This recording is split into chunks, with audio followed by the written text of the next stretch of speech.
ஒரு சாதாரண மிஸ்ஸிங் கேஸா ஆரம்பிச்சது மொத்த ஊரையே விழுந்து விழுந்து சிரிக்க வச்ச கதையை சொல்றேன் கேளுங்க.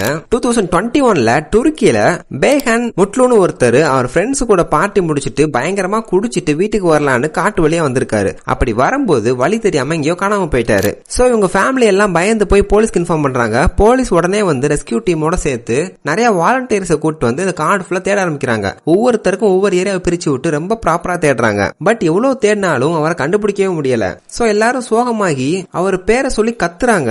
அப்போ சம்பந்தமே இல்லாம ஒருத்தர் கூட்டத்தை விளக்கிட்டு வெளியே வந்து, என்னப்பா என்னாச்சு, என்ன கூப்பிடுறீங்க அப்படி சொல்லி கேக்குறாரு. அப்போதான் அங்க இருந்த எல்லாருக்கும் தெரியுது இவங்க தேடிட்டு இருந்த பேகம் முட்லு அவரும் இந்த கூட்டத்து கூட சேர்ந்து யார தேடுறோம்னே தெரியாம தேடிட்டு இருந்திருக்காரு. சோ இத பார்த்து எல்லாரும் விழுந்து விழுந்து சிரிச்சிருக்காங்க. இந்த மனுஷனுக்காக ஒரு ஊரே காட்டுக்குள்ள தேடிக்கிட்டு இருந்தப்போ இவர் யார தேடுறோம்னே தெரியாம அவங்க கூட சேர்ந்து அவரையே தேடிக்கிட்டு இருந்திருக்காரு. அண்ட் இது உண்மையிலே நடந்த விஷயம். சோ இதை பத்தி நீங்க என்ன நினைக்கிறீங்கன்னு கமெண்ட்ல சொல்லுங்க. அண்ட் இந்த மாதிரி ஆர்வ கொள்ள உங்க ஃப்ரெண்ட்ஸுக்கு இந்த வீடியோவை ஷேர் பண்ணுங்க.